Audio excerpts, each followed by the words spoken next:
कि जकरा तू तकले भर नजरिया गे, कि जकरा तू तकले भर नजरिया गे।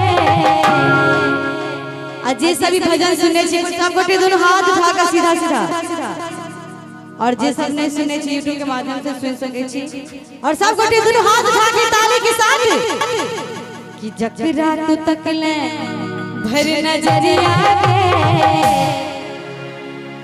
और कहल गेले कि बिना बात के मुस्कुराने से क्या फायदा, किसी बेवफा से दिल लगाने से क्या फायदा, कि बिना बात के मुस्कुराने से क्या फायदा, किसी बेवफा से दिल लगाने से क्या फायदा। और अगर दरबार में भजन हो और ताली ना हो तो भजन गाने से क्या फायदा। सब गोटे ताली के साथ कि जकरा तू तकले भर नजरिया गे, कि जकरा तू तकले भर नजरिया गे। और ताली के साथ जिंदगी जो जकरा तू तकले भर नजरिया गे, जकरा तू तकले भर नजरिया गे। जिंदगी जो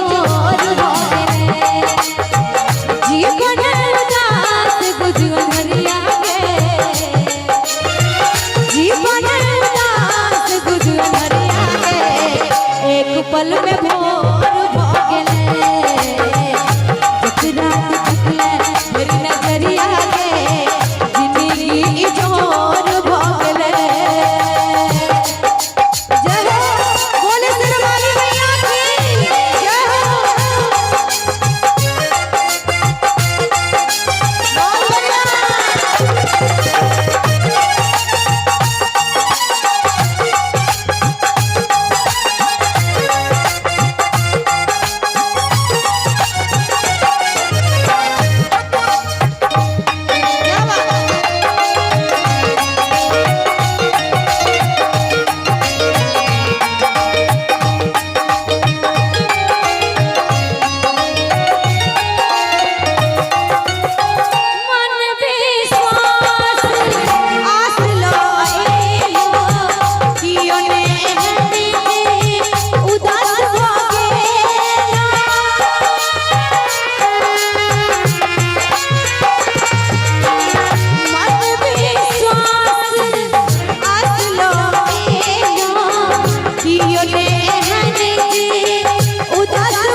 नहीं नहीं एगो हम सब के बजिला से नहीं अति कनी सब गोटे हो सब दोनों हाथ उठा के कहल गेले कि दरबार में एगो हाथ उठावा से अर्पण होइए और दोनों हाथ उठेला से समर्पण होइए।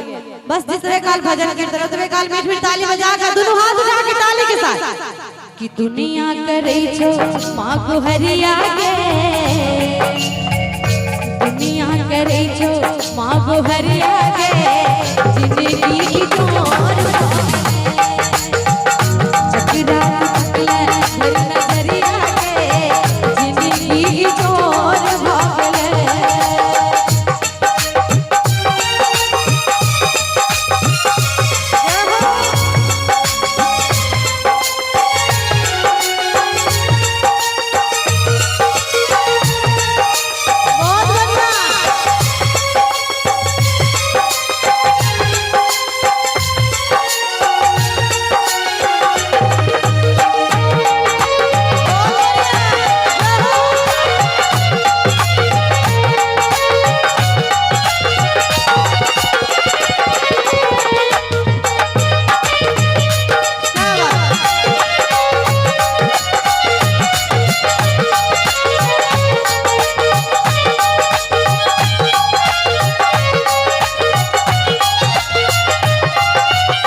कि सुन ले सब हक अरजिया के।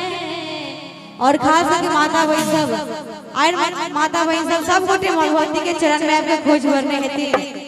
एक बार भगवती के लिए सब गोटे दोनों हाथ उठा के ताली के साथ कि दुनिया करे छो माँ को हरिया के, दुनिया करे छो माँ को हरिया के, जिंदगी जो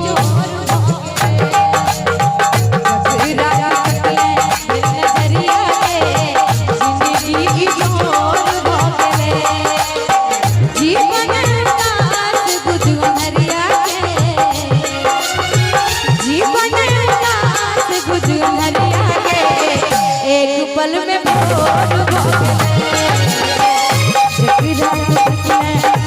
नजरिया